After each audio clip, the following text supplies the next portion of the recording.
Hello में पहुंच गया था। वहाँ डीमंस जॉन के पीछे पड़ जाते हैं।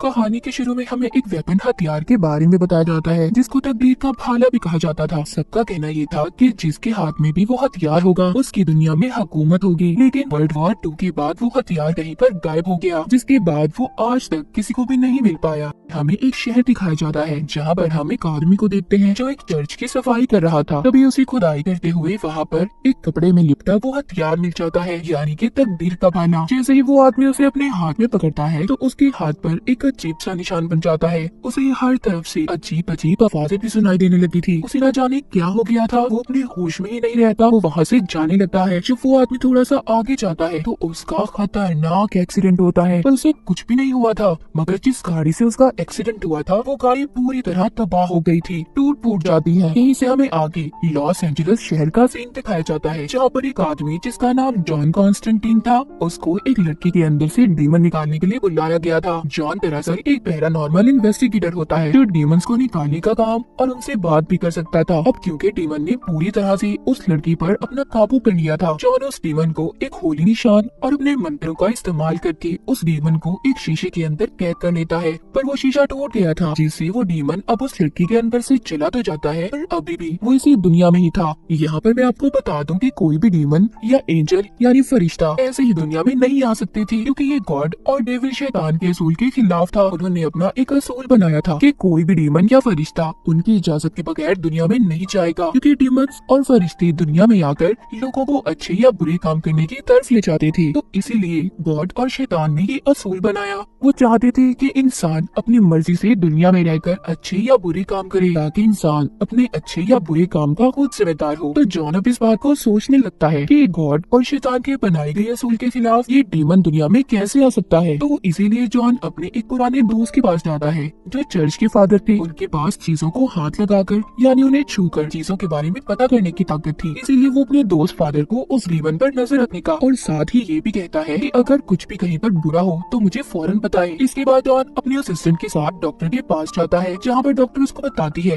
कि बहुत ज्यादा सिगरेट पीने की वजह से तुम्हें लंग्स फेफड़ों का कैंसर हो गया है और वो अपनी तीसरी स्टेज पर है। तो जॉन तुम्हें अपना बहुत सारा ख्याल रखना होगा, वरना तुम्हारी मौत भी हो सकती है। पर सब सुनने के बाद जॉन कहता है मुझे कोई भी बीमारी हो, मैं किसी भी वजह से मरूं, जाना तो मुझे हेल जहन्नुम में ही है। जॉन ऐसा सब क्यों कह रहा था, यहाँ पर हमें पता चलता है कि जॉन बचपन ही से डीमंस को देखने की शक्ति ताकत रखता था और इसी वजह से वो अपने बचपन में बहुत ज्यादा डर भी जाया करता था। मगर इस बात पर उसके माँ बाप ने कभी यकीन नहीं किया। वो समझते थे कि जॉन पागल हो गया है, इसीलिए उन्होंने इसका इलाज करवाना शुरू कर दिया। लेकिन इन सब चीजों से जॉन बहुत जल्दी तंग आ गया था। उसने एक दिन खुद को मारने का फैसला किया, जो चर्च के असूल के मुताबिक बहुत बड़ा गुनाह होता है, यानी कि इंसान अपनी जान खुद नहीं ले सकता था, सिर्फ गॉड के पास ही ये हक है। और ऐसा करने वाला इंसान सीधा नर्क यानी जहन्नुम में ही जाएगा। और जॉन की आत्मा भी नर्क में गई थी, पर तभी डॉक्टर्स ने उसे बिजली के झटके दिए और किसी तरह से उसकी जान को बचा लिया। वो जिंदा तो हो गया, पर जॉन ने खुद को मारने का जो गुनाह किया था, अब जॉन जब भी मरेगा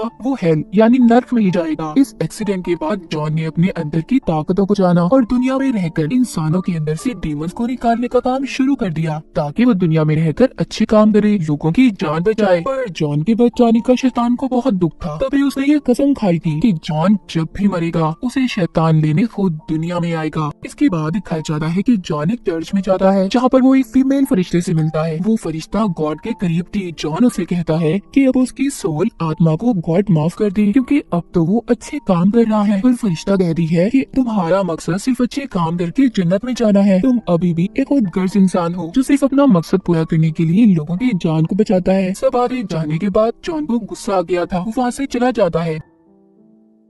जब वो अपने घर जा रहा था तो वहाँ पर रास्ते में बहुत से खतरनाक डीमंस उस पर हमला कर देते हैं, मगर जॉन उनका मुकाबला करता है और उन्हें मार देता है। जिसके बाद वो मिडनाइट नाम के एक आदमी के पास आता है। मिडनाइट दरअसल एक गार्ड था जो दोनों दुनिया यानी कि जमीन और आसमान के बैलेंस को ठीक रखता था, यानी कि वो किसी भी डीमन को दुनिया में नहीं आने देता था। मिडनाइट रहता जमीन पर ही था। जॉन मिडनाइट को सारी बात बताता है, पर वो उसकी बात पर यकीन नहीं करता, क्योंकि उसका भी यही मानना था कि डीमन या फरिश्ते गॉड या शैतान के हुक्म के बगैर दुनिया में नहीं आ सकते। तभी वहाँ पर एक डीमन आ जाता है जो इंसानी रूप में था, मगर जॉन उसको नहीं पहचानता। वो उससे थोड़ी सी बहस करने के बाद वहाँ से चला जाता है, जिसके बाद जॉन अपने एक दोस्त के पास जाता है जिसके पास कुछ ऐसी हथियार थी जिनसे डीमंस को मारा जा सकता था। वो उसे डीमंस को मारने के लिए कुछ हथियार देता है और चला जाता है। उधर वो आदमी जिसको हमने कहानी के शुरू में देखा था, जिसके पास तकदीर का भाला था, वो भी आहिस्ता आहिस्ता लॉस एंजेलिस शहर की तरफ बढ़ता जा रहा था। अजीब बात ये थी, वो जहाँ जहाँ से गुजरता था वहाँ से जानवर मरते जा रहे थे। इसके बाद हम एक लड़की को देखते हैं जो हॉस्पिटल में दाखिल थी। वो अचानक से छत से कूदकर पूल में गिरकर अपनी जान दे देती है, जिसके बाद उस लड़की की जुड़वा बहन वहाँ पर आती है जिसका नाम एंजेला था। वो अपनी बहन की ऐसी मौत से बहुत ज्यादा दुखी थी। वो सोचती है कि उसकी बहन ऐसा कैसे कर सकती है, वो तो चर्च के असूलों को बहुत मानती थी, तो उसने अपने साथ इतना बड़ा गुनाह कैसे कर लिया,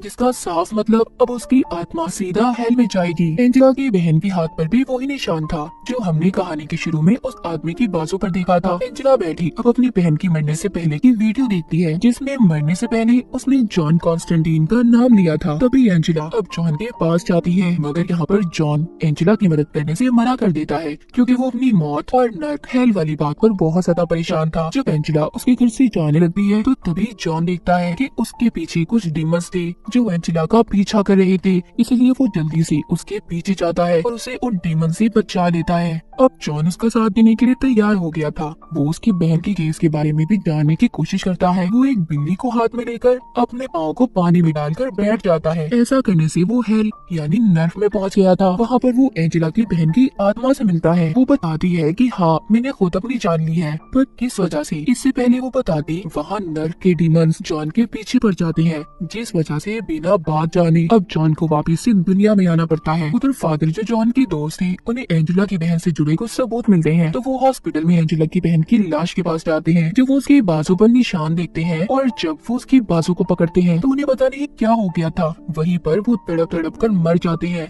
जब जॉन को फादर की मौत का पता चलता है तो वो वहाँ पर आता है, जहाँ पर वो देखता है कि फादर ने अपना हिफाजती लॉकेट पहना ही नहीं था, जिस वजह से उनकी बुरी ताकतों की वजह से मौत हो गई। तभी वो उनके हाथ की तरफ देखता है जिससे खून आ रहा था। गौर करने पर उसे पता चलता है कि वो कोई निशान बना हुआ है जिसको फादर ने ही मरने से पहले अपने हाथ पर बनाया था। वही निशान जो एंजेला की बहन की बाजू पर था। अब इसी निशान के बारे में जानने के लिए जॉन अपने उसी दोस्त को फोन करता है जिससे वो डीमंस को मारने के लिए हथियार लाया था। जॉन का दोस्त उस निशान के बारे में जानने के बाद ये बताता है कि ये निशान शैतान की बेटी का है जो खाली नर्क में नहीं बल्कि पूरी दुनिया पर कब्जा करना चाहता है, जिसके लिए उसे दो काम करने होंगे। एक तो ऐसे इंसान की जान लेना जिसके पास दिमागी ताकतें हों, वो अपनी ऐसी ताकतों का इस्तेमाल करके कुछ भी पता कर ले, और दूसरा तकदीर का भाला। ये सब बताकर जैसे ही जॉन का दोस्त फोन रखता है उस पर मक्खियों का हमला हो जाता है, उसकी भी मौत हो गई थी। इसका मतलब ये सब अभी तक शैतान का बेटा कर रहा था। सब जानने के बाद जॉन एंजेला के पास जाकर उसे सब बताता है। वो दोनों समझ गई थी एंजेला की बहन इस बात को जानती थी कि शैतान का बेटा उसकी ताकतों का इस्तेमाल करके दुनिया में आना चाहता है, क्योंकि उसके पास दिमागी शक्तियाँ थी जो किसी भी चीज के बारे में पता कर सकती थी। इसीलिए उसने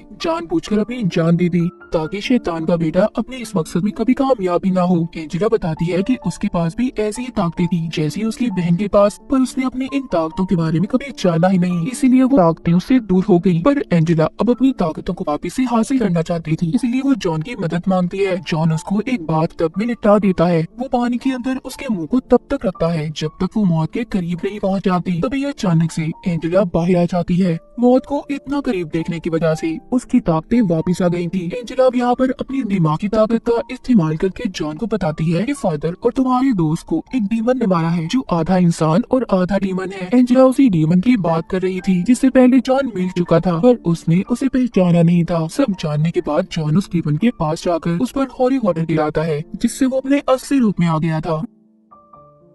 वो डीमन बताता है कि तुम शैतान के बेटे को दुनिया में आने से नहीं रोक सकती, क्योंकि तकदीर का भाला भी उस तक पहुंचने वाला है। अब शैतान का बेटा एंजेला की आत्मा को लेना चाहता था, क्योंकि उसे पता चल गया था कि एंजेला की ताकतें वापस आ गई हैं, जैसे उसकी बहन के अंदर थी। इसीलिए शैतान एंजेला का इस्तेमाल कर अब दुनिया में आना चाहता था। जब एंजेला जॉन के साथ थी तभी कोई काली शक्ति आकर एंजेला को जॉन के पास से ले जाती है। उसे बहुत बचाने की कोशिश करता है पर नहीं बचा पाता। ये सब होने के बाद जॉन अब मिडनाइट के पास जाता है और उन्हें इस बात का यकीन दिलाता है कि आसमान और जमीन का बैलेंस खराब हो गया है। डीमंस हमारी जमीन पर आने लगे हैं और इन सब के पीछे शैतान के बेटे का हाथ है। सब जानने के बाद मिडनाइट जॉन को एक कुर्सी देता है जिस पर बैठकर उसे भाले की सारी सच्चाई का पता चल गया था और वो ये भी पता कर लेता है कि इस वक्त एंजेला कहाँ पर है। जॉन अपने असिस्टेंट को भी अपने साथ ले जाता है। दूसरी तरफ एंजेला उसी पूल में थी जहाँ पर उसकी बहन ने छलांग लगाकर अपनी जान दी थी। तभी वहाँ पर एक आदमी आता है जो बहुत अजीब लग रहा था। एंजेला उस पर गोलियां चला दी है और उससे कुछ भी नहीं होता और उसने एंजेला को पकड़ लिया था। जहाँ पर एंजेला थी उस जगह पर बहुत से डीमंस थे जो इंसानी रूप में एंजेला की आत्मा को लेने आए थे। पर वहाँ पर जॉन का असिस्टेंट होली वाटर को पानी के टैंक में मिला देता है जिसके बाद उन डीमंस पर वो उसी पानी की बारिश करता है। तो सभी होली वाटर की वजह से जलने लगे थे। इस बात का फायदा उठाकर जॉन डीमंस को मार देता है। जब वहाँ पर एक डीमन उसे मारने की कोशिश कर रहा था तो जॉन का असिस्टेंट आकर उस डीमन को मार देता है जिससे जॉन की जान बच गई थी। उधर एंजेला अभी भी पानी के पूल में थी जिसको शैतान के बेटे ने पोजेस्ड अपने कंट्रोल में कर लिया था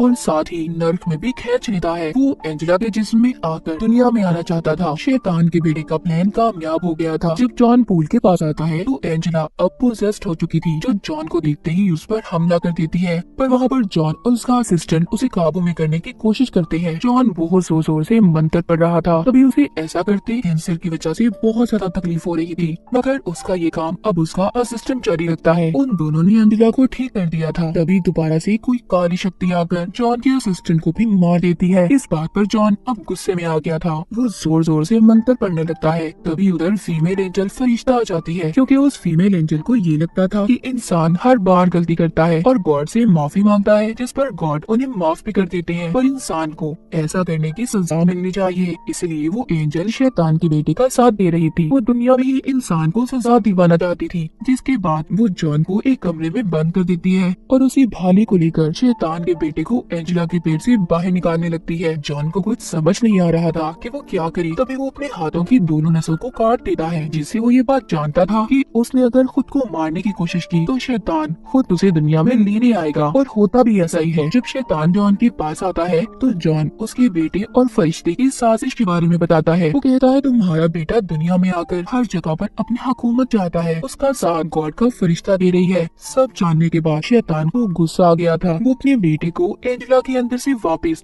हेल यानी नर्क में वापस भेज देता है और एंजल को सजा के तौर पर उसके दोनों बरों को जलाकर एक आम इंसान में बदल देता है। शैतान सब कुछ ठीक करने के बाद बहुत खुश था। वो जॉन के मरने से पहले आखिरी ख्वाहिश बताने का कहता है जिस पर वो कहता है कि मैं चाहता हूँ एंजेला की बहन की आत्मा को नर्क से निकालकर जन्नत में भेज दिया जाए क्योंकि इन सब में उसका कोई कसूर नहीं था। उसे तो सिर्फ तुम्हारा बेटा अपने लिए इस्तेमाल करना चाहता था। सब जानने के बाद अब शैतान एंजेला की बहन की आत्मा को नर्क से आजाद करके जन्नत में भेज देता है जिसके बाद वो जॉन को खींचकर नर्क दोज़ख में ले जाने लगता है। तभी जॉन की लाश अटक जाती है। उसके लिए जन्नत के दरवाजे खोल दिए गए थे क्योंकि जॉन ने बिना किसी गर्ज के एंजेला की बहन की आत्मा को जन्नत में भिजवाया था। किसी अच्छी नियत की वजह से उसके लिए भी जन्नत के दरवाजे खोल दिए गए थे। इस बात पर शैतान को बहुत गुस्सा आता है। वो जॉन के कैंसर को खत्म करके उसे लंबी जिंदगी की बद्दुआ देता है और कहता है तुम दोबारा से दुनिया में अपनी जिंदगी शुरू करोगे। जब तुम अपनी इस जिंदगी में गुनाह करके मरोगी तो मैं तुम्हें लेने जरूर आऊंगा और तुम मेरे साथ ही हेली नर्क में जाओगी। ये सब कहने के बाद शैतान वापस अपनी दुनिया में चला गया था और जॉन अपनी दुनिया में सिगरेट को पीते हुए बुझा देता है। बाद में वो एंजेला के पास जाकर उस तकदीर के भाले को छुपाने का कहता है ताकि उसका दोबारा कोई गलत इस्तेमाल ना कर सके। वो अपनी असिस्टेंट की खबर पर भी चाहता है जहाँ पर वो उसकी आत्मा को अपने सामने फरिश्ते के रूप में आसमान पर उड़ता हुआ देखता है। जॉन को अपनी जिंदगी का मकसद समझ आ गया था कि बस अच्छे काम करने हैं जिसके बदले उसे जन्नत मिलेगी। तो हमेशा अपनी जिंदगी में अच्छे काम करें। मैसेज के साथ ये कहानी यहीं पर खत्म हो जाती है।